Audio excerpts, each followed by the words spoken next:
Anna Muhammadan abduhu wa rasuluhu alladzi la nabiyya ba'dah. Wa usalli wa usallimu ala sayyidil awwalin wal akhirin nabiyina Muhammadin sallallahu alaihi wasallam wa ala alihi wa ashabihi wa man ihtada bi hadihi wa sanna bi sunnatihi ila yaumiddin. Amma ba'du.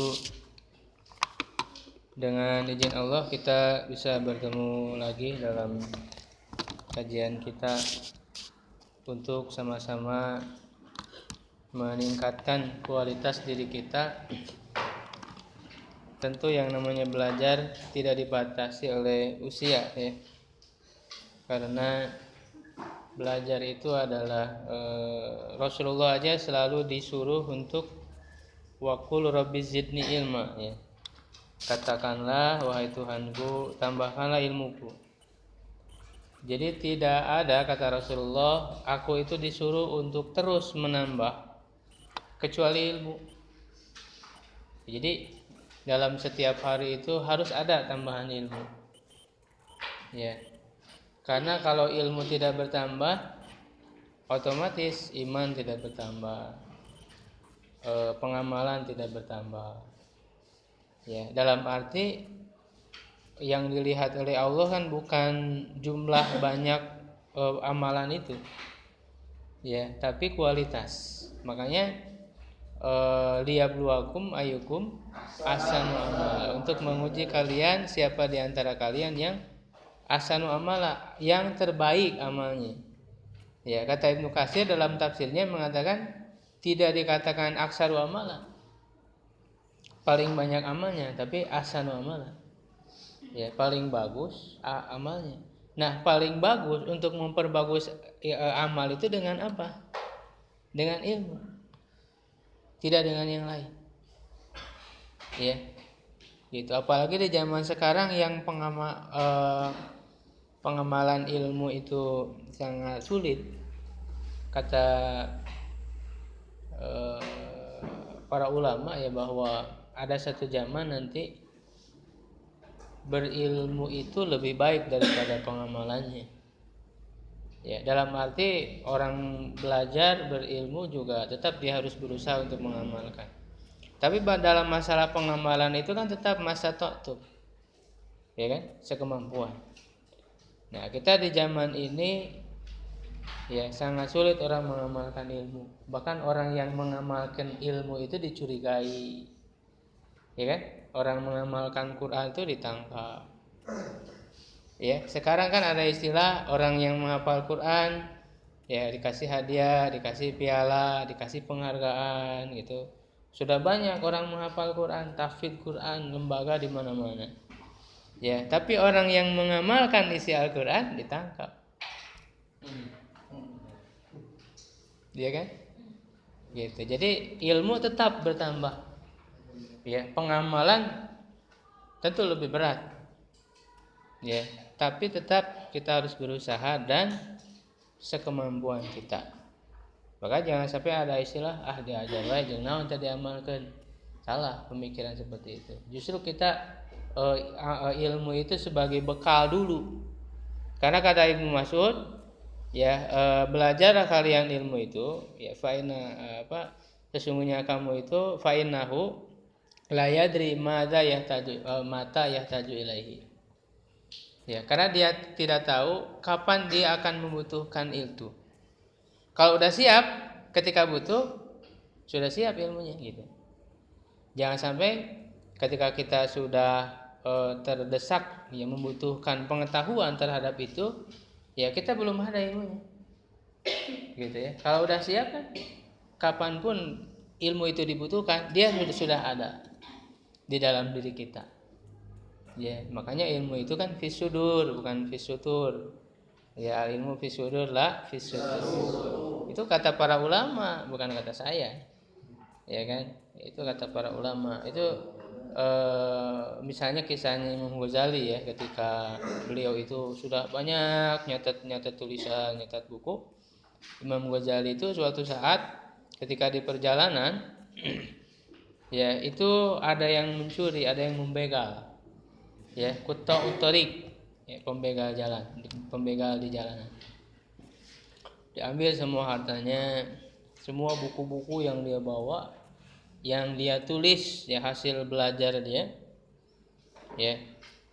Lalu dia memohon kepada maling itu, ya silahkanlah kamu mau ngambil harta saya semua, silakan. Tapi tolong yang hasil belajar saya itu saya tidak mau gitu. Itu hasil jeripaya saya. Mohon gitu kan, untuk buku itu jangan kau ambil. Gitu ya. Tapi Allah Subhanahu wa taala ingin mengingatkan kepada Imam Ghazali ya, melalui lisan si maling itu.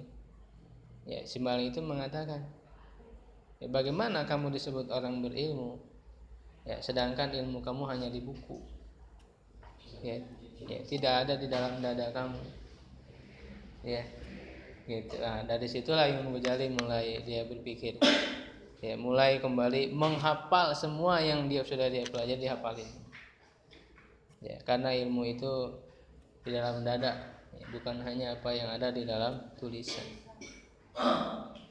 ya. Makanya kata Imam Syafi'i dalam syairnya, al ilmu ma'i haitsu yamamtu yatba'uni. Ya, kata Imam Syafi'i, ilmu bersama saya kemanapun saya pergi. Ya, ketika aku berada di pasar, ya, in kuntu fisuki fa ilmu fisuki. Ya, kalau saya sedang di pasar, ilmu juga ada di pasar, mengikuti saya. Ya, lamun dina buku pun disimpan, tinggalkan ilmu tidak dibawa. Ya, nah itu maka lahirlah perkataan al ilmu fis sudur la fis sutur, di dalam dada, ya. Maka usahakan kita paham apa yang kita pelajari, lalu kita hafal, gitu ya. Selain juga mencatat juga penting, ya. Ulah sampai ilmu kan kudu dihafal, jadi teu kudu nulis. Teu kudu nulis. Kalau kamu kemampuan menghafalnya sama kayak Imam Bukhari, nggak usah nulis. Imam Bukhari itu belajar selama 16 tahun, nggak pernah nyatat. Makanya awalnya dicela sama teman-teman, kamu ngapain aja belajar nggak pernah nulis. Ya itu kan sama teman-temannya itu Imam Bukhari itu, diledek, di apa gitu ya. Karena nulis diajar teh gitu kan. Nah, Imam Bukhari kemudian membuktikan, coba sekarang kalian kumpulkan catatan kalian.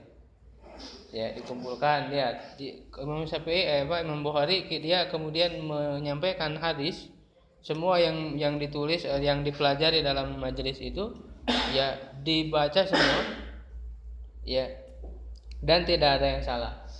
Jadi semua yang ada di catatan teman-temannya itu dihafal semua, bahkan ada yang tidak tercatat dia tahu.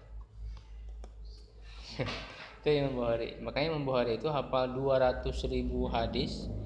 Itu kan Sahih Bukhari itu kan cuma 7.000 hadis dengan pengulangan hadis-hadis. Itu Sahih Bukhari itu ada 7.000 hadis. Tapi kalau tidak dengan pengulangan itu ada sekitar 4.000 hadis. Ya, kalau yang diulangnya dianggap satu itu ada 4.000 hadis. Nah, itu kan hasil dipilih dari 100.000 hadis sahih, 200.000 hadis dhaif. Dan itu dihafal semua. Ya, jadi kemampuan menghafal yang sangat luar biasa. Ya, zaman dulu itu ya kita sedikit-sedikit lah, masa ya kita kan Quran aja belum hafal gitu. Ya, sedikit-sedikit ilmu-ilmu yang kita pelajari kita hafalkan. Diingatnya, ulah sampai barho. Ikan lu lebih parah berarti. Can bubar geus poho. Kembali ke bubar berarti. Ya, kaitannya dengan pembelajaran kita itu Raudatun Nazir, ya. Ini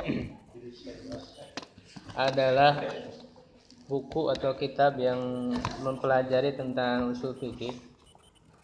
Ya, karena kata para ulama, usul fikih itu adalah ilmu yang paling penting, ilmu syariat yang paling penting.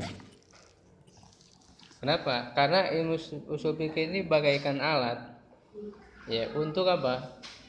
Ya, Quran dan hadis itu ya dipahami, disimpulkan hukumnya. Ya, lalu kemudian Quran hadis itu diterapkan pada realita, pada permasalahan. Ya, kalau antum misalnya belajar Quran, belajar hadis, tapi nggak pernah belajar usul fikihnya, nggak pernah belajar fikih yang merupakan praktek dari usul fikih itu sendiri, ya antum akan salah nanti, salah menempatkan ayat, salah menempatkan hadis. Jadi ngadalil tapi dalil nanti tidak tepat gitu. Ya kan?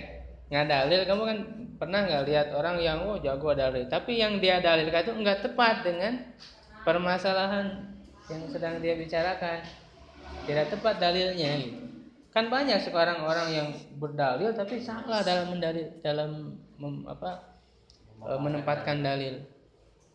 Nah, usul fikih itu fungsinya itu bagaimana dalil-dalil itu ya bisa tepat gitu, bisa tepat dalam menjawab persoalan, ya, dalam menyelesaikan permasalahan, ya, gitu. Karena pada intinya dalil-dalil itu nanti akan disimpulkan apa hukumnya, ya. Karena tidak ada satu permasalahan pun dalam kehidupan manusia yang dihadapi oleh kehidupan manusia dari mulai zaman Rasulullah, ya bahkan sebelum masa Rasulullah, sampai nanti akhir zaman, sampai hari kiamat. Ya, kecuali ada hukum Allah di situ. Pasti ada hukum Allah. Ya kan? Makanya kita sebagai muslim mau melakukan sesuatu harus tahu dulu apa hukumnya sesuatu itu. Dan hukum itu enggak akan terlepas dari 5. Ya kan? Hukum taklifi itu. Ya, hukum taklifi enggak akan jauh dari 5. Wajib, haram, sunnah, makruh, mubah, nggak akan jauh dari situ. Semua yang dilakukan manusia nggak akan keluar dari 5 hukum ini, ya kan?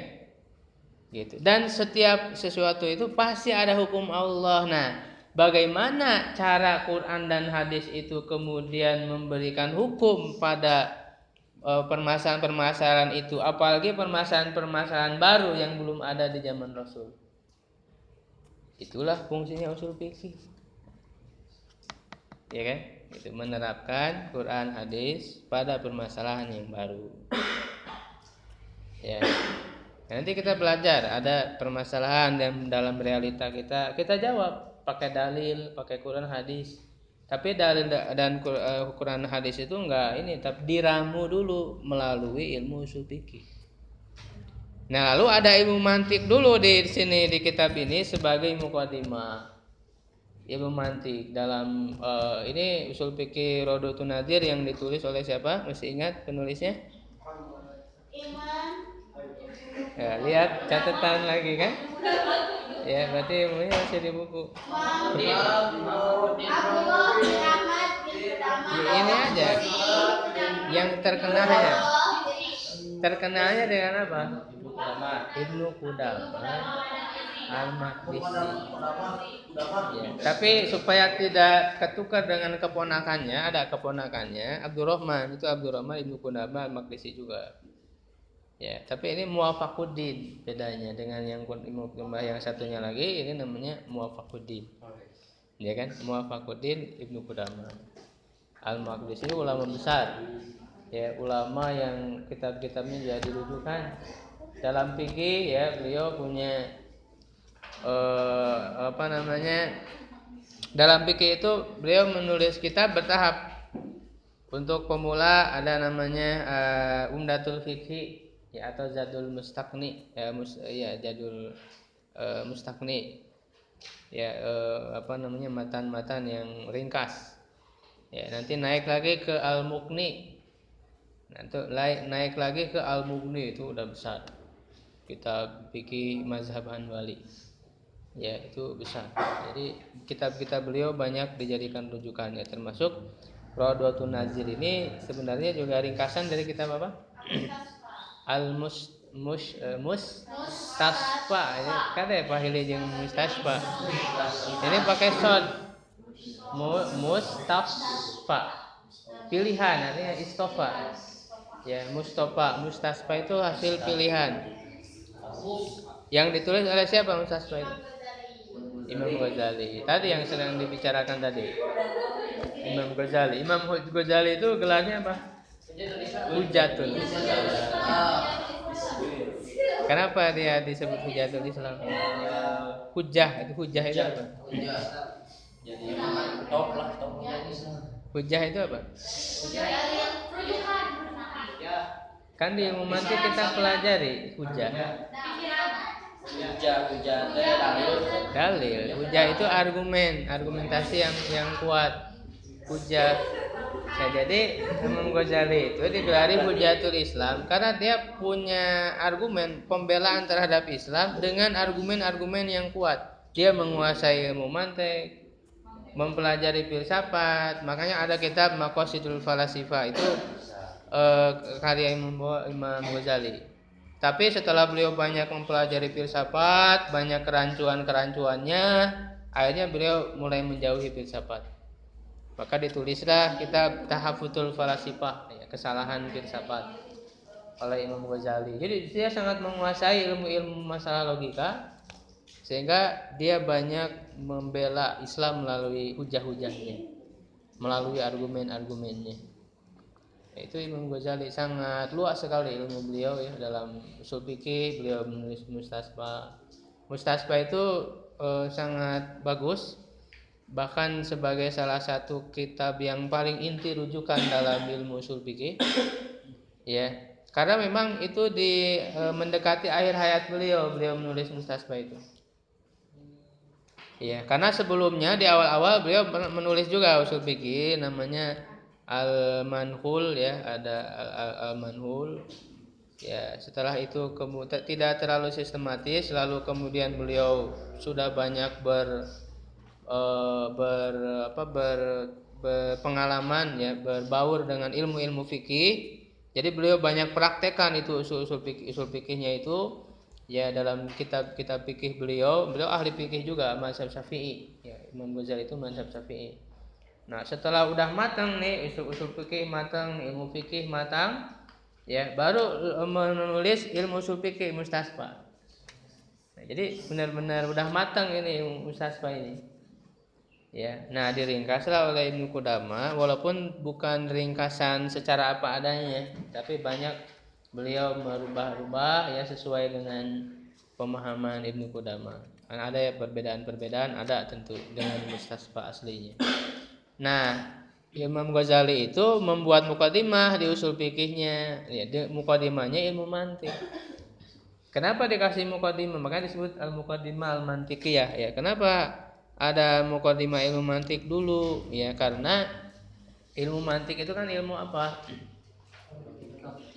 Ilmu berpikir, ilmu cara berpikir, ilmu cara menggunakan logika. Ya. Karena tadi ilmu usul fikih itu kan adalah seperangkat, bukan seperangkat alat sholat ya.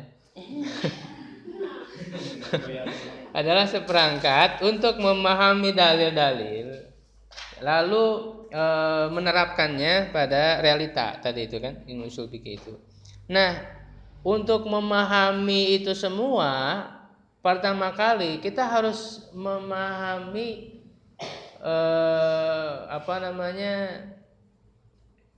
memahami segala sesuatu dulu, ya kan? Gitu. Misalnya mau membuat satu hukum. Ya, hukum misalnya rokok ya, ini udah pembahasan di sini pasti rokok ya. Rokok gitu kan. Tadhinu gitu kan, at-tadhinu. Kemudian mau dikasih hukum haramun misalnya kan gitu. Itu kan kesimpulan hukum. Tadhinu haramun. Nah, untuk menghasilkan hukum at-tadhinu haramun itu kan prosesnya panjang. Ya, dari memahami dalil-dalil, kemudian dengan usul fikih itu diramu, lahirlah kesimpulan seperti itu. Nah, tapi sebelum tadi berbicara masalah bagaimana menerapkan dalil, memahami, mengistinbat hukumnya, ya kita harus memahami dulu satuan katanya, yaitu tadhinu. Apa itu tadhinu? Gitu kan? Tentu kamu ketika ditanya apa itu tadhinu, maka kamu harus mendefinisikan. Ya kan? Harus mendefinisikan. Ya. Nah, cara mendefinisikan itu di mana dipelajarinya?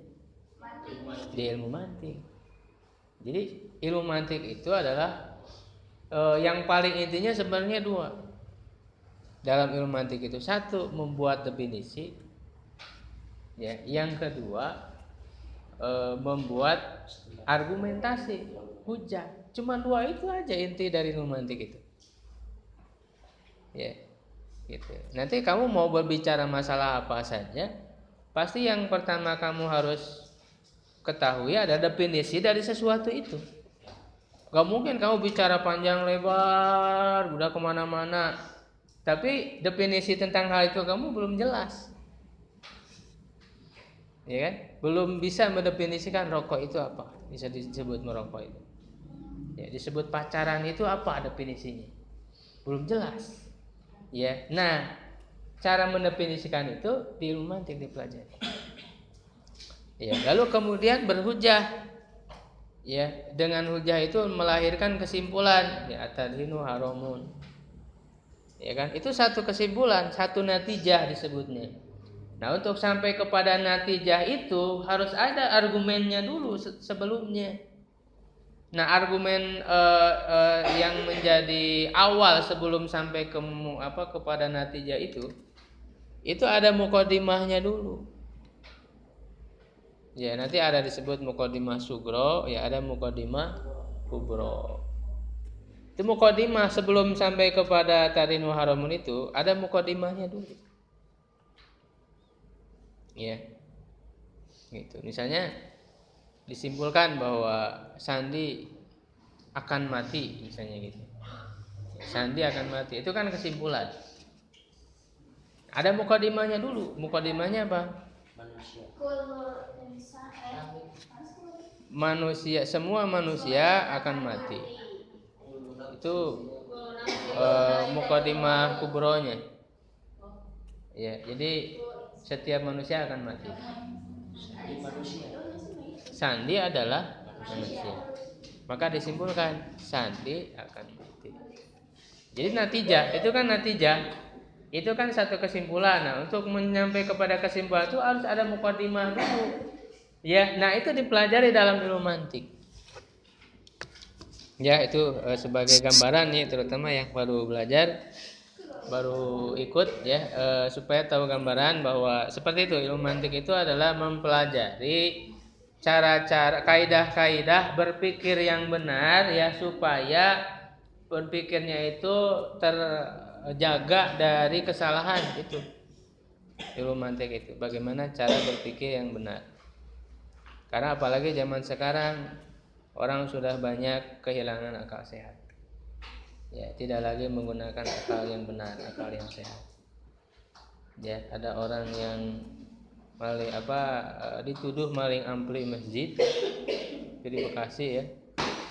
Itu belum jelas dia apakah memang dia benar itu mencuri, ya, atau tidak. Itu kan langsung dihakimi. Ya, langsung dipukulin, langsung disiksa sampai dibakar hidup-hidup pinggir jalan. Saksikan orang-orang. Ini orang udah ya mati lah, masa dibakar nggak mati? Mati. Ya, ada yang menyelamatkan? Nggak ada. Justru orang yang di situ nggak ada sama sekali yang menyelamatkan seorang pun. Ini orang udah kehilangan akal sehat semua. Ya, padahal ternyata dia bukan maling ampli. Memang dia itu pekerjaannya adalah tukang servis ampli. Itu tukang servis ampli, kebetulan dia lagi bawa ampli, sholat dulu di masjid, sholat, keluar bawa ampli, ya emang dia bawa ampli pakai motor, disangkanya maling ampli masjid itu. Ketahuannya dari mana sih? Ya? Ketahuannya dari mana? Ketahuan fakta itu dari mana? Iya kan langsung itu masa itu yang ini. Iya langsung. Jadi langsung disangka maling masjid maling ampli. Ketahuan bahwa itu bukan maling ampli dari mana? Ya sudah ini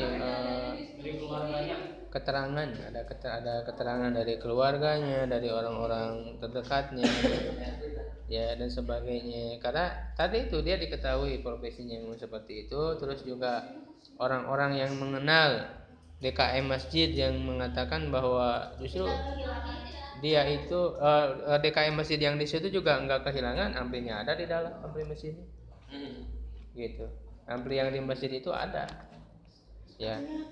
Gitu. Terus yang ampli DKM masjid tempat dia sering sholat juga mengatakan dia rajin sholat, nggak pernah ketinggalan sholat. Bahkan kalau amplinya rusak di masjid dia yang benerin.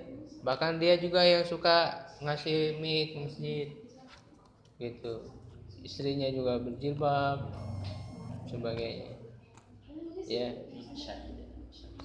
Ini kan orang kehilangan akal sehat. Apalagi dibakar seperti itu. Ya, tidak ada dibenarkannya orang menghukum dengan cara membakar. Ya, karena kata Rasulullah yang menghukum dengan membakar itu hanya hak Allah. Hanya Allah yang berhak menghukum dengan membakar, yaitu neraka. Ya, sedangkan manusia enggak ada. Maka dalam hukum Islam ada enggak hukuman dibakar? Enggak ada. Pencuri potong tangan. Enggak ada dibakar. Orang potong tangan masih hidup kan? Ya, walaupun enggak ada tangannya dia masih hidup. Ya, berzina didera, dirajam. Ya, cambuk orang yang minum khamr, ya, narkoba, cambuk. Ya, itu enggak ada hukuman bakar, itu enggak ada. Kalaupun dia misalnya benar-benar paling, itu juga enggak benar bakar seperti itu. Ya, nah ini orang udah kehilangan akal sehat, gimana mereka cara berpikirnya?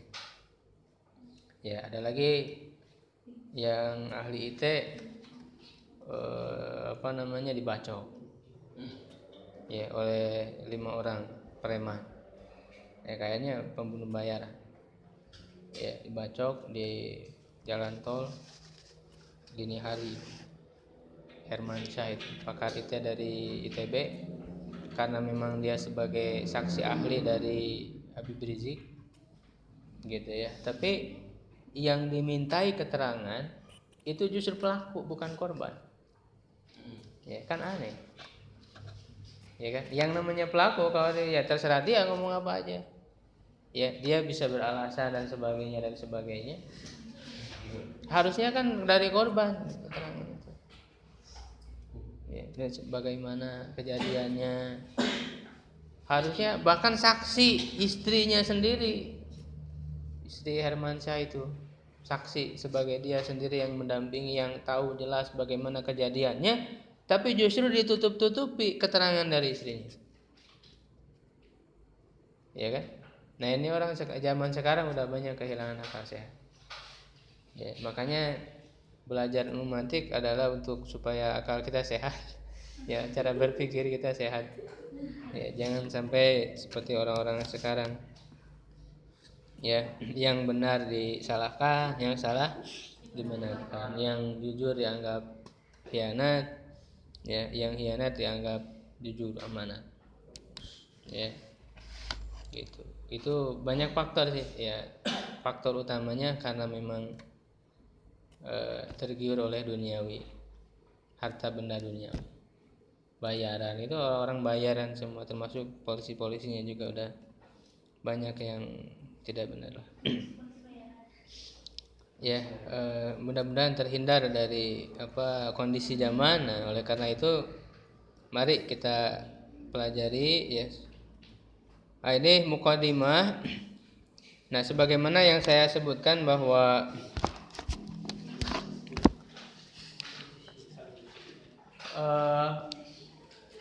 ilmu mantik itu hanya 2, yang inti dari pembahasannya hanya 2. Ya, madarikul ukul ya, kalau di dalam kitab ini disebutnya madarikul ukul, yang ditangkap oleh akal itu 2. Satu had. Nah, tadi sudah saya sampaikan, had itu apa? Definisi.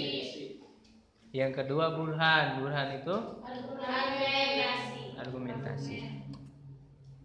Jadi bagaimana cara membuat definisi dan bagaimana cara membuat argumentasi. Nah, itu ada prosesnya terlebih dahulu. Ya, ada prosesnya. Prosesnya lah seperti ini. Ya, ini ilmu mantik. Nah, untuk nyampe kepada had, kepada definisi, ya, itu harus mengetahui ada tasawur dulu, tasawur. Untuk sampai kepada burhan, ya burhan, itu harus dari mana? Dari tasdik dulu. Karena ini termasuk tasdik ya. Had itu termasuk tasawur, burhan itu termasuk tasdik disebutnya. Jadi tasawur itu ini sebenarnya pembagian seluruh ilmu. Ya, makanya sebenarnya ilmu mantik itu bukan hanya mukadimah ilmu usul fikih, tapi mukadimah semua ilmu sebenarnya. Karena seluruh ilmu itu nggak akan keluar dari tasawur dan tasdik. Jadi ilmu itu maka dibagi dua, ada ilmu tasawur, ada ilmu tasdik. Ya, ilmu tasawur itu memahami satuan kata.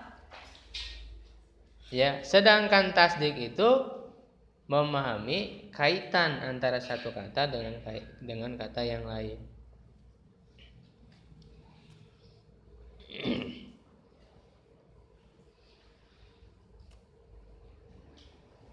Ya.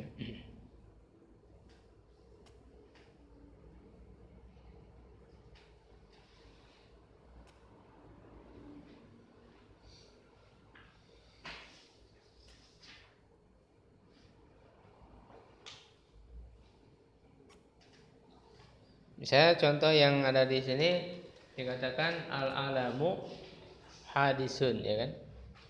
Itu alam itu baru dalam arti diciptakan. Ya. Al-alamu hadisun. Nah, tasawur itu artinya memahami satuan kata. Ketika kamu mengatakan al-alamu hadisun, kamu harus tahu dulu apa itu alam, apa itu hadis. Satuan katanya harus tahu dulu. Ya.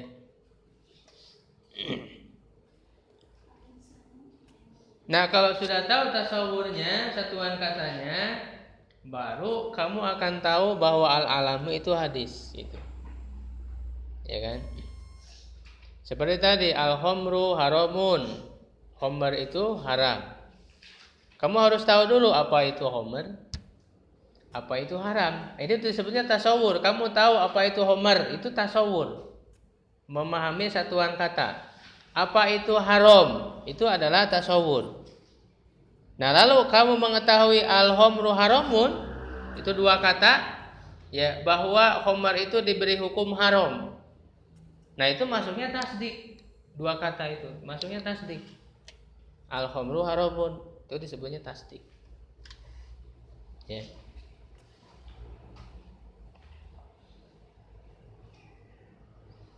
Tasdik itu bisa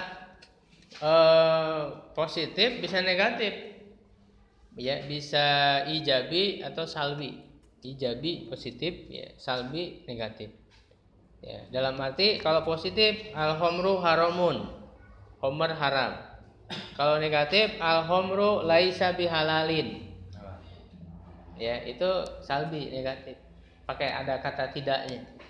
Ya kan, khamr tidak halal. Gitu.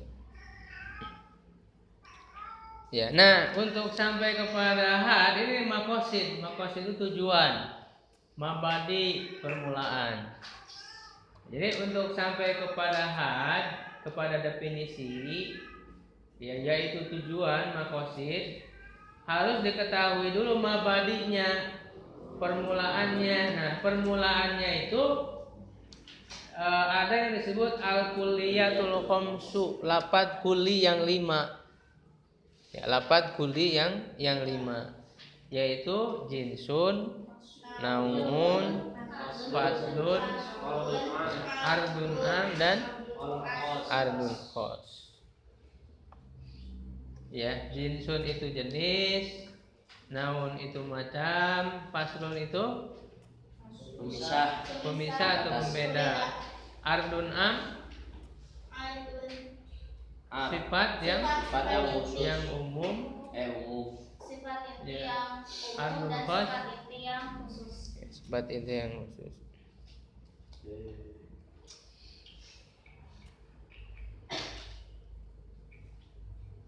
Nah, kalau dibagi dua sebenarnya lafadz kulli itu ada yang dzati, ada yang ardi. Ada ardi, ada dzati, ada ardi. Nah, yang zati itu jinsun dan nau'un. Ya, dan juga faslun. Ini tiga ini masuknya zati. Kalau ini ardi, maka disebut ardun am dan ardun khos. Ya. Nah, kalau diketahui ini membadiu kuliatul khamsu, baru kamu bisa membuat had, membuat definisi. Nanti kita akan lihat contohnya apa itu jinsun, nau'un ya. Supaya lebih jelas nanti ada contohnya. Karena had ini pasti terdiri dari ini semua, 5 ini semua. Ya, di setiap definisi had pasti terdiri dari jinsun, nau'un, faslun atau ardun am dan ardun khos. Pasti terdiri dari ini.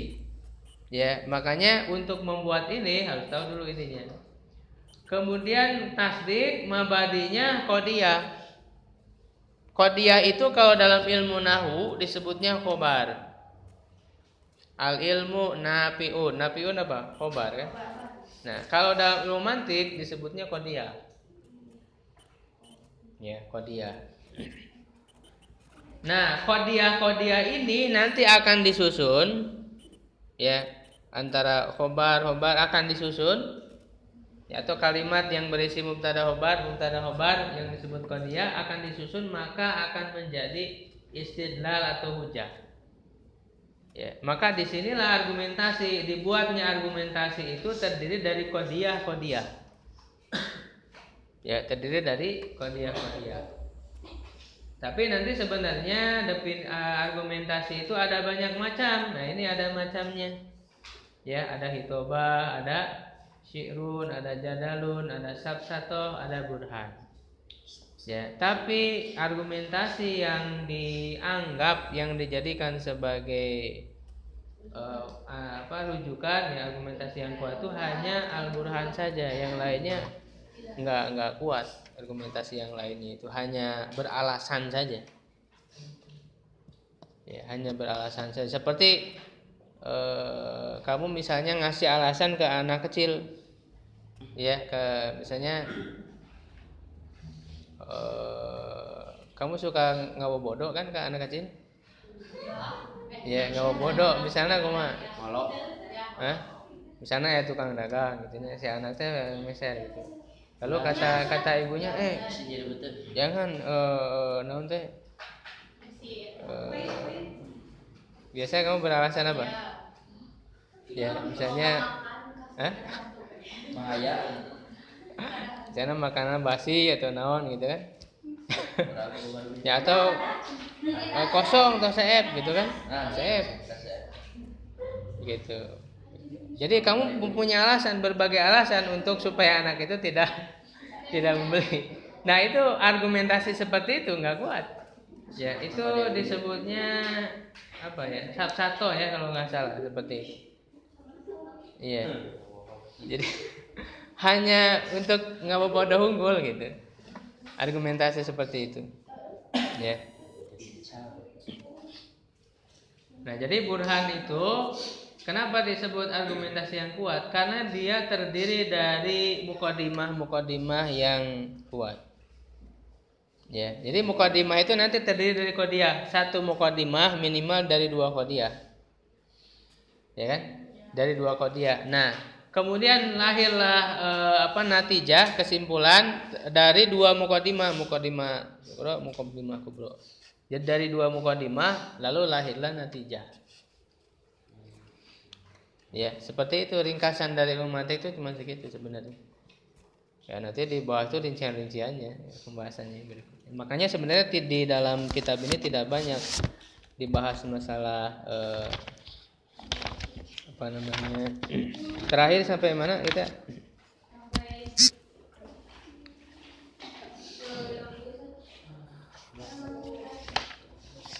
Nanti yang baru masuk itu coba nanti minta diajarin sama yang udah belajar lah, yang sebelumnya, ya.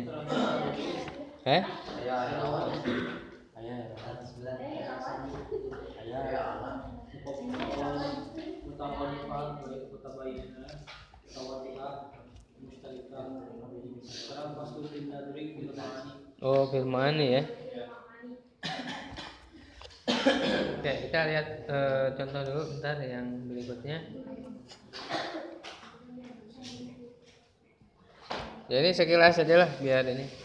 Nah, ini disebut jinsu, ini yang baru untuk mengenal, kamu juga mengingatkan.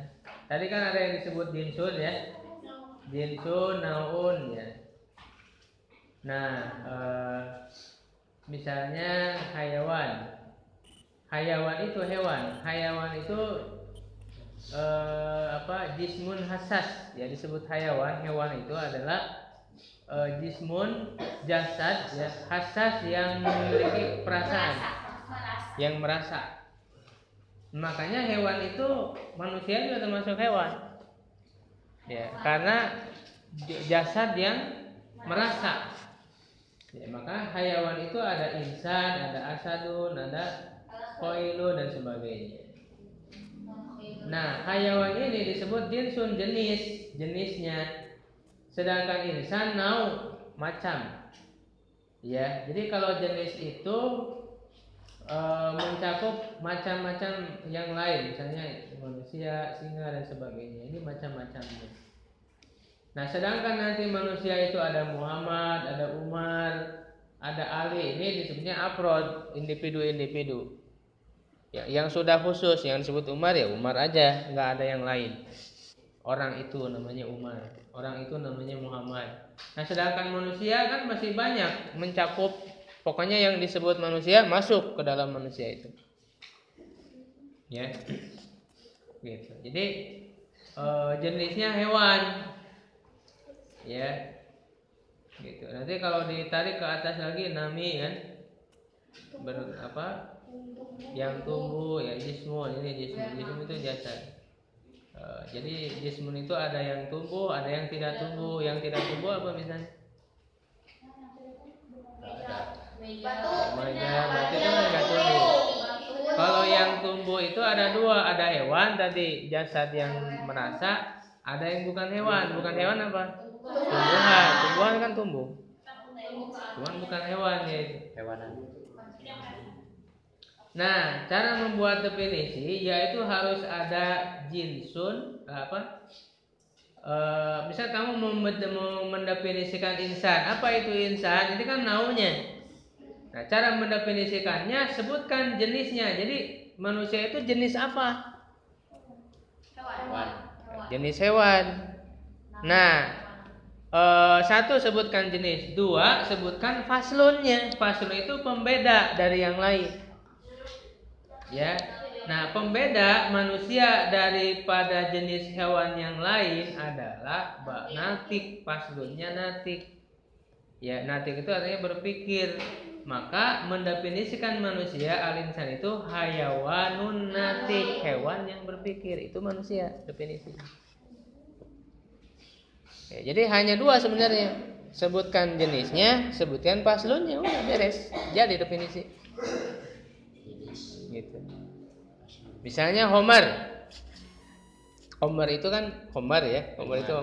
Homar itu merupakan apa jenisnya? Jinsunnya apa? Minuman, syarabun. Nah, apa yang membedakan dengan minuman yang lain?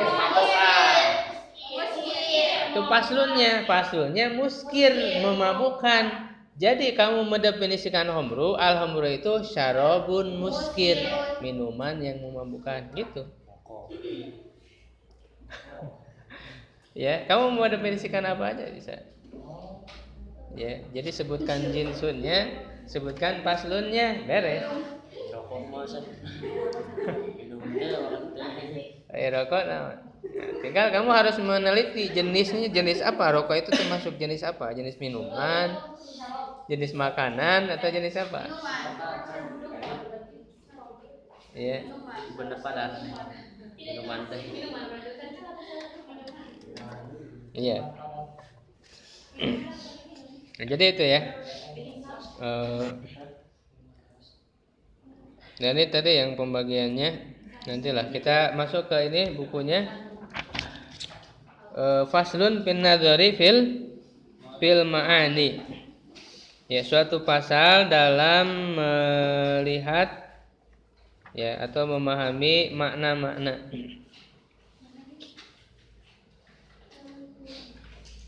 Ya sababul idrok, ya sebab dari mengetahui itu yusamma kuatan.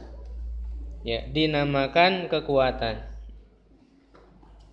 Ya, sebab untuk mengetahui idrok yusamma kuatan, dinamakan kekuatan.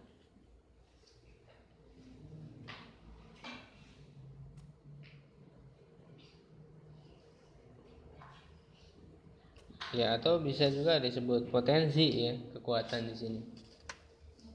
Ya, makanya seorang disebut faqih, ya orang ahli faqih itu dia tidak hanya bil fi'li. Bil fi'li itu dalam arti dia tahu semua hukum, karena nggak mungkin seorang ahli fikih tahu semua hukum. Semua permasalahan tahu hukumnya, belum tentu. Ya, tapi bil quwah, dia punya potensi untuk bisa. Memang sekarang bil fi'l itu sekarang saat ini dia tidak mengetahui semua hukum. Ya, tapi bil quwah dia punya potensi, punya kekuatan untuk bisa mengetahui hukum dari itu.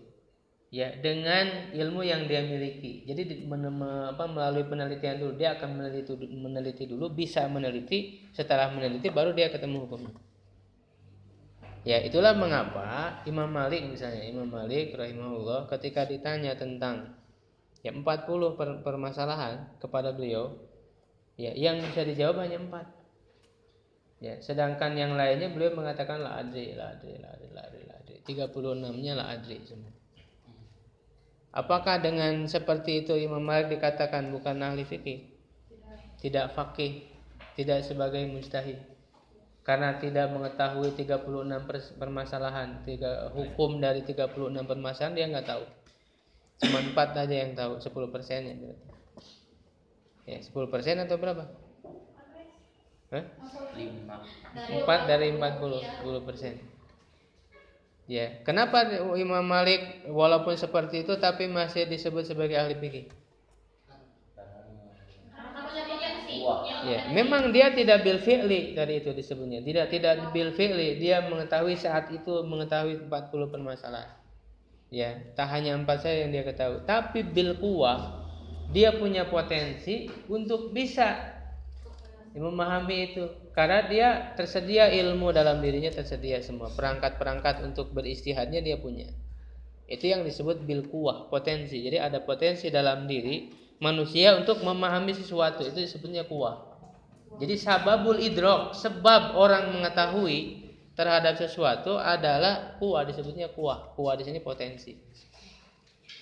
Nah, wal ma'anil mudroka, makna-makna yang dapat diketahui salasa ada 3. Ya, 1 mahsusatun. Mahsusatun itu sesuatu yang bisa diindra, terjangkau oleh indra. Indra itu ada berapa? 5. 1 pendengar, pencium, sebenarnya itu bukan indra. Fungsi indra. Fungsi indra itu disebutnya mawaziful al-hissi. Ya, dalam bahasa Arab disebutnya hawasul khamsu, ya. Panca indra itu hawasul khamsu. Ya. Jadi al-hisunya itu sebenarnya telinga. Itu indra itu telinga, mata, hidung, lidah, kulit. Ya kan? Nah, itu indra. Sedangkan tugas indranya apa? Disebutnya mawaziful hissi. Mawaziful hissi, tugas-tugas indranya telinga mendengar, mata melihat, hidung ya, cium maksudnya mencium aroma. Kemudian kulit meraba.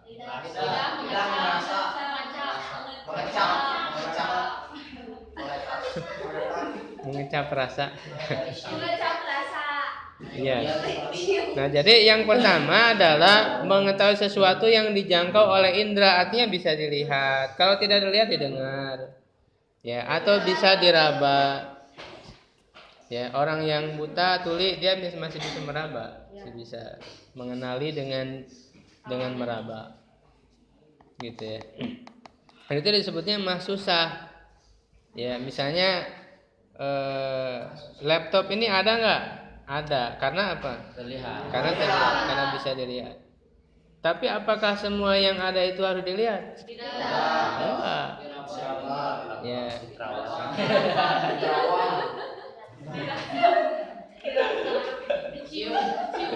Misalnya sesuatu yang ada di dalam, misalnya apa?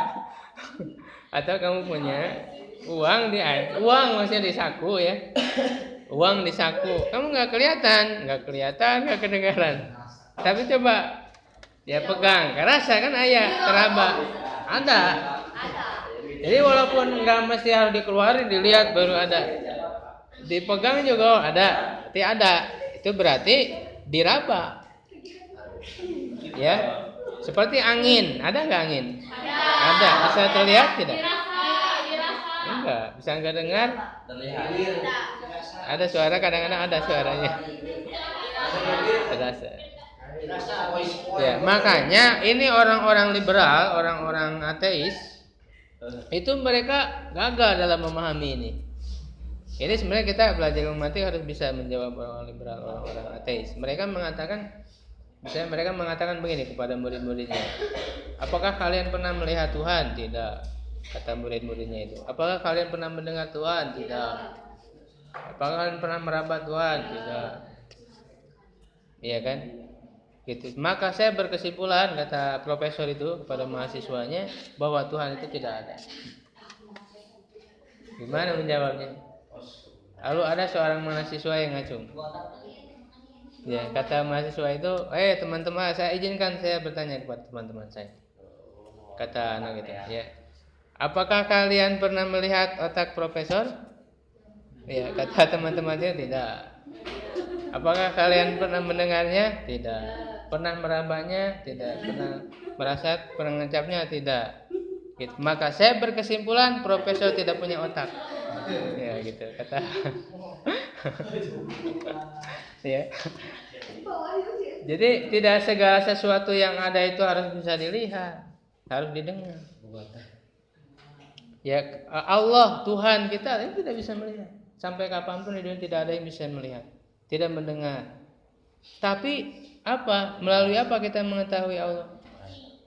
Merasakan nikmat-nikmatnya. Ada tanda-tandanya di alam semesta. Ayat disebutnya juga ayat, ada ayat-ayatnya. Ya, bahkan logika seperti itu adalah oleh orang yang paling awam sekalipun dipahami. Seorang selevel profesor nggak paham kayak gitu, ya kan? Buktinya ada seorang Arab Badui yang berkata begini, Innal ba'ra tadullu 'alal ba'ir. Gitu kan? Wal asar tadullu 'alal masir.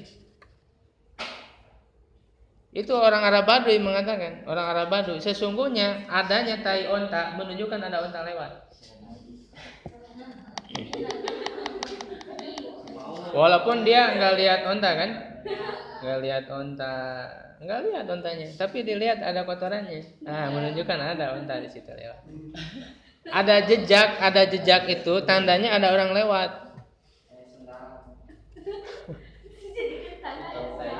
Ya, itu kan oleh orang awam. Ini Arab Badui loh, Arab Badui yang sangat mendeso kalau zaman sekarang, katro. Orang yang tinggal di pedalaman, otaknya tidak canggih seperti orang kota modern, gitu kan?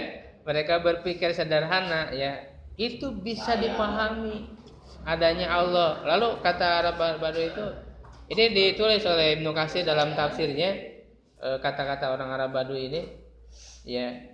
Lalu dia mengatakan bagaimana dengan adanya bintang-bintang, adanya matahari, ya adanya bulan, adanya alam semesta yang begitu indah ini, apakah tidak menunjukkan adanya Sang Pencipta? Gitu ya. Itu jangan kalah kita sama orang Arab Badui.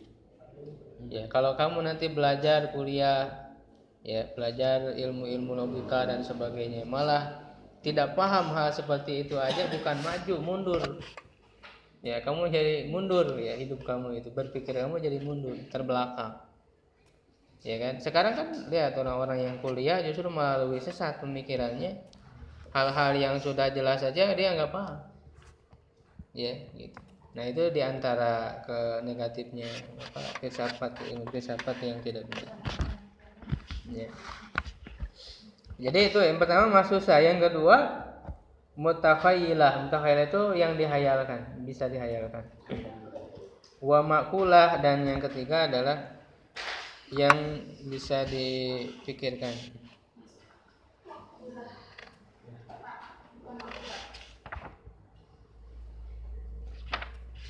Ya, misalnya fa fi hadaqatika makna, ya, di dalam di hadaqah itu warna hitam di matamu. Ada warna hitam di matamu, yang hitam di matamu. Ada makna, ya, tamayazat bihi, yang membedakan dengannya, anil jihati, ya, dari apa? Dari arah, ya, dari arah. Hatta, maksudnya yang kamu bisa membedakan dengan mata, bola mata kamu itu membedakan arah, ini kemana, ini kemana, membedakan arah. Tubsiru biha, kamu bisa melihat dengannya. Kalau orang buta kan nggak tahu arah, makanya pakai tongkat dicari-cari. Ya, dengan adanya mata dia tahu jalan. Sampai kamu bisa melihat dengannya. Nah, itu disebut dengan kuwatun basiro, itu sama kuatan basiro, ya, potensi atau kekuatan melihat.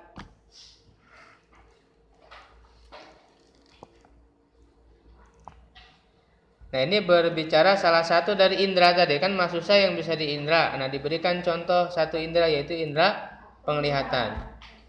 Wasyartul basori, dan syarat melihat itu wujudul mubsor, adanya yang dilihat. Ya, kamu bisa melihat sesuatu, syaratnya sesuatu itu ada, bisa dilihat. Ya, nggak mungkin kan kamu melihat sesuatu tapi sesuatunya nggak ada. Ya, nggak mungkin. Ya. Fa idza absarta syai'an, kalau kamu, kita satu paragraf aja bereskan lah. Ya, fa idza absarta syai'an, kalau kamu melihat sesuatu, fa huwa mahsusun, maka dia, ya, terindra, ya, terjangkau oleh indra. Bihasatil basori, dengan indra penglihatan. Faida in adamal mubsor, kalau tidak ada yang dilihat, in adamal ibsor, maka tidak ada juga melihat. Jadi kalau yang dilihatnya itu nggak ada, kamu nggak bisa melihat. Ya. Karena kita nggak bisa mengetahui hal yang gaib. Ya, yang gaib itu hanya Allah yang tahu dan Rasulnya yang dikasih tahu. Wa baqiyat suratuhu fi dimagika, dan tersisalah gambarannya fi dimagika, di otakmu. Nah, ini beralih ke kekuatan yang kedua. Tadi kuatun masusah, kamu melihat sesuatu, melihat contohnya melihat ini apa namanya? Pulpen lagi. Salah. Itu kuatul ibsarnya kurang kuat berarti. Kuatun masusahnya kurang kuat kamu, ya, kekuatan dalam melihatnya. Ini apa ini? Laser. Ini barang. Hah? Benda. Laser, ya, ini laser, dan juga Laser pulpen. kalau pulpen buat nulis, ini kamu harus tahu definisi pulpen itu apa. Oh iya. Alat, pulpen itu alat untuk menulis. Harus ada di situ ya. Ya, yang terbuat dari tinta gitu. Ukir jelas apa ukir. Ini kan bukan buat nulis. Iya. Ya. Nah, kamu misalnya melihatnya, terlihat nggak? Terlihat. Kenapa terlihat? Karena ada yang dilihatnya, ya. Kalau kayak saya sembunyikan terlihat tidak? Iya. Hah? Disembunyikan. Tidak. Kelihatan disembunyikan. Tidak terlihat. Nah, ketika belum ke situ. Nah, tadi itu kan kuatun mahsusa. Kemudian yang kedua kuatun mutafailah, kekuatan menghayalkan.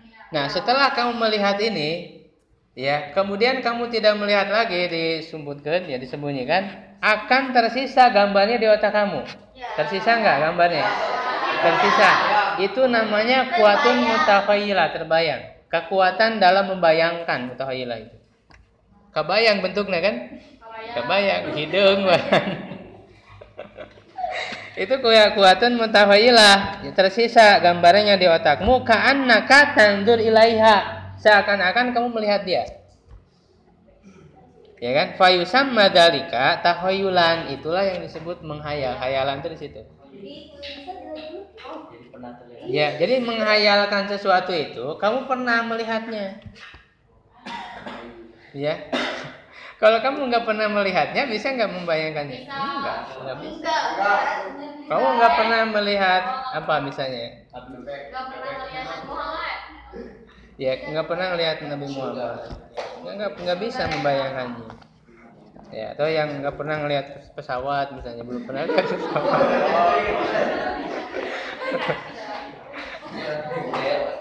Ya, nggak bisa. Tak apal gitu kan? Kamu ngerasaan mah itu. Ya. Fagi batu syai'i, berarti kan? Fagi batu syai'i, gibah apa bukan gibah? Goibah. Fagoi batu syai'i, tidak adanya sesuatu tanfil ibsoro, menafikan, meniadakan melihat. Bukan melihat, meniadakan melihat. Artinya tidak adanya sesuatu, kamu nggak bisa lihat. Karena tidak ada wala tanfil tahayyul, tapi tidak meniadakan hayalan. Ya, jadi dihilangkan sesuatu itu, memang lihatnya enggak melihat, tapi menghayalkan masih bisa, membayangkan masih bisa. Walam kunta tahus tahayyul, ketika kamu merasa atau menghayal, merasakan hayalan fi dimagika, di dalam otakmu, fa'lam, ketahuilah, anna fid dimag, bahwa di dalam otak itu gorizatun, ada goriza. Jadi ada goriza itu apa? Sesuatu yang sudah Allah tanamkan, sudah Allah ciptakan. Naluri, goriza itu naluri. Ya, wasifatu tahayyuin, dan sifat kesediaan litahayyul, untuk menghayalkan. Wabiha tabayana baqiyatul a'dha'i, dan dengannya menjadi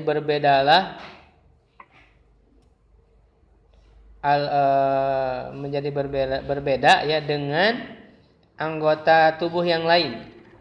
Ya, kabubayanatil aini laha, ya, sebagaimana berbedanya mata terhadapnya. Ya, jadi di dalam otak itu, ya, dia berbeda dengan anggota tubuh yang lain, dengan mata, dengan telinga. Ya, jadi kalau mata hanya melihat fungsinya, telinga mendengar. Nah, dalam otak itu ada naluri gorizah untuk menghayalkan. Inilah yang membedakan otak dengan yang lainnya. Ya. Wa hadhil quwwah, dan kekuatan ini, potensi ini, yusyariku fiha, berserikat, ya, bergabung, al insan al bahimah, al insana al bahimatu, manusia dan hewan. Nah, kalau yang namanya kekuatan menghayal itu bukan hanya manusia, binatang juga sama punya. Ya, kekuatan menghayalkan. Hewan punya kekuatan menghayalkan nggak? Punya. Iya, insting. Goriza itu insting naluri. Maka ketika ro'al farasu, kuda melihat syairo, gandum. Ketika kuda melihat gandum, tadkuru suratahu, dia mengingat gambarnya. Faya'rifu, maka dia mengetahui annahu muwafiqun lahu, bahwa dia cocok dengannya, cocok baginya, mustalidzun ladaihi, dia merasa enak ya dengannya, merasakannya. Walau lam tasbut as-surah, kalaulah tidak tetap gambarnya, tidak ada gambarannya, fi khayalihi, dalam hayalannya, lam yubadir ilaihi, dia tidak akan segera menghampirinya. Malam yujarribhu bidauki maratan ukhra, ya selama dia belum mencobanya, merasakannya sekali lagi. Jadi kalau hewan pun punya, ya seperti tadi kuda. Kuda kan merasakan gandum, dia makan gandum, udah punya rasa, dia udah punya rasa di dalam mulutnya tentang gandum itu dia lihat. Nah, nanti ketika dia melihat lagi di kali yang lain, melihat lagi gandum itu, maka dia akan segera ingin ke situ, ingin. Ya. Nah, dari mana dia tahu bahwa gandum itu enak bisa dimakan? Ya, karena sedangkan kan dia tidak merasakan pada saat itu, tidak tahu kan? Nah, itu sudah ada di gambarannya di otaknya, sudah tergambar, sudah terbayang.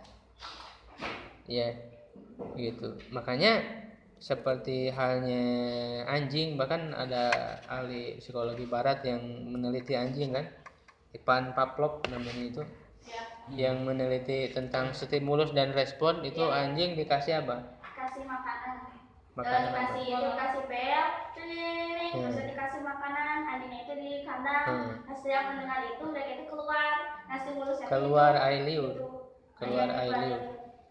Ya, jadi setiap ada bel, terus ada daging, ya dia makan. Ya, jadi dia udah pernah merasakan ketika melihat daging keluar air liurnya. Itu karena sudah terhayal di dalam pikiran dia, di dalam otak dia, walaupun dia nggak punya akal. Hewan bukan tidak punya otak, tidak punya akal kan. Kalau wadah otaknya ada, tapi tadi untuk insting itu, otak itu kan wadah doang. Akal itu apa yang disebut dengan akal? Akal itu bukan otak, bukan dimag. Akal itu isi yang mengisi di dalam ini.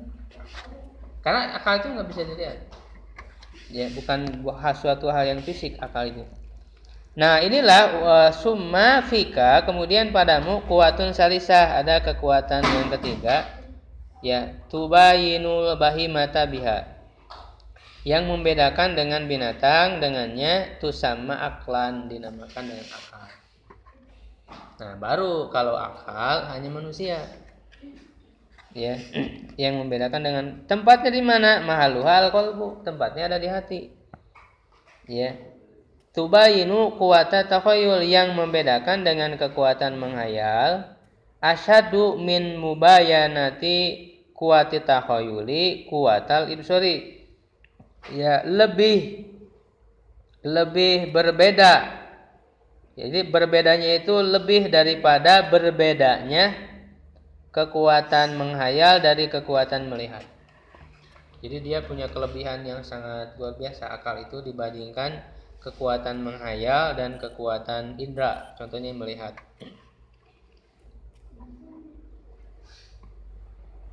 Ya.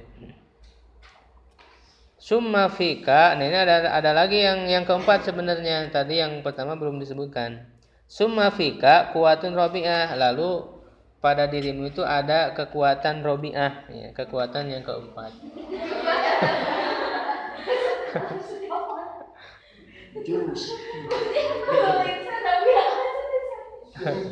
Yusama mufakiroh, dinamakan mufakiroh. Sya'nuha antakdir ala tafsilis surah, urusannya atau tugasnya itu mampu untuk merinci gambaran alati fil khoyal, yang ada di dalam hayalan. Merinci, ya, gambaran yang ada dalam watakti iha, dan memotong-motongnya, Maksudnya memisah-misahkannya, wa tarkibiha dan menyusunnya. Walaisa laha idraku syai'in akhar, tidak ada baginya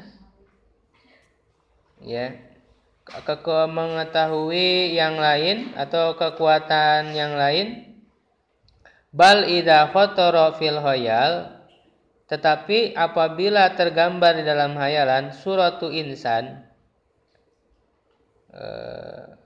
walaisa laha di situ kembali ke mufakiroh ya. Jadi artinya dia tidak bisa mengetahui syai'in akhar, sesuatu yang lain.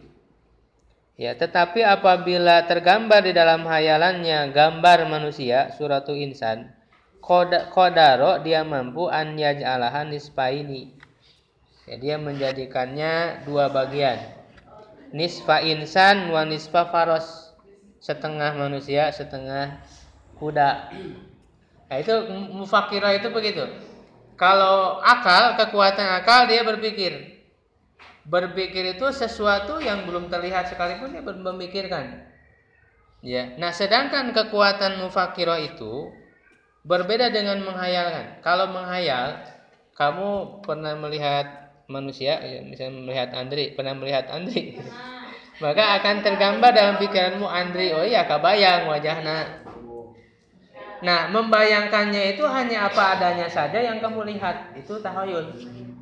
Andrinya Andri gitu kan. Tidak ada rubahnya, tidak ada perubahannya. Nah, sedangkan kekuatan mufakirah itu disambung-sambungkan jeung nu lain. Kamu pernah melihat Andri, pernah melihat kuda. Gitu. Ya kan? Kalau dalam menghayalkan kan Andri kuda-kuda beda. Tapi oleh kekuatan yang keempat ini mufakirah disusun oleh dia itu. Desain, dimodifikasi. Ya. Si Andri itu jadi boga buntut. Ya, jadi ada ekornya gitu kan. Jadi kakinya ke bawah, bisa lari kencang. Itu mufakirah namanya. Warubama surah insan. Nah, mungkin gambar manusia yatiru terbang. Idza sabata fil khayal, apabila tetap di dalam khayalnya itu suratul insan, gambar manusia wa tayuran dan burung. Jadi dia pernah melihat manusia dan pernah melihat burung. Lalu oleh kekuatan mufakirahnya itu didesain, dimodifikasi. Ya, jadi manusia itu jadi bisa terbang. Manusia bersayap ya. Manusia bersayap itu siapa? Dul Janahain siapa? Sahabat. Tayyar, Ja'far bin Abi Thalib. Kenapa? Itu dalam perang apa? Mu'tah bukan mut'ah. Mut'ah mah kayak kontrak. Perang Mu'tah itu kan ada 3 pimpinan. Zaid bin Harisa ganti dengan Abdullah bin Rawah. Nah, Ja'far tuh dua tangannya dipotong. Lalu kata Rasulullah, Ja'far itu nanti di surga itu dia punya sayap. Ya bukan di surga, bahkan ketika dia ruhnya itu karena potong tangannya itu pakai jadi sayap. Dia manusia bersayap, Ja'far bin Abi Thalib. Ya, manusia bersayap. Mufrada ini 2 mufrad, wal fikratu tajma'u bainahuma, dan fikrah itu menggabungkan keduanya, kama tafriku sebagaimana dia membagi bainan nisfail insan, kedua bagian manusia, walaisa laha an tahtari'a suratan, dan dia tidak bisa membuat gambar yang baru la mislalaha, yang tidak ada contoh darinya. Nah, ini beda dengan akal itu. Mufakirah itu dia bisa memodifikasi, tapi modifikasinya hanya gambar yang pernah dia lihat aja, enggak sesuatu yang belum terlihat. Seperti kuda dan Andri tadi itu. Dia hanya menggabungkan kedua hal itu saja. Jadi enggak bisa ditambahkan ku sandi yang belum terlihat misalnya. nggak bisa. Dia hanya yang menggabungkan yang ada saja. Ya, nggak bisa dengan yang lain. Jadi itu pembahasan tentang ma'ani. Mahsusah ada 4 berarti. Mahsusah, mutaghayyilah, ma'qulah, dan mufakkir. Oke, sampai di situ ada pertanyaan mungkin sedikit.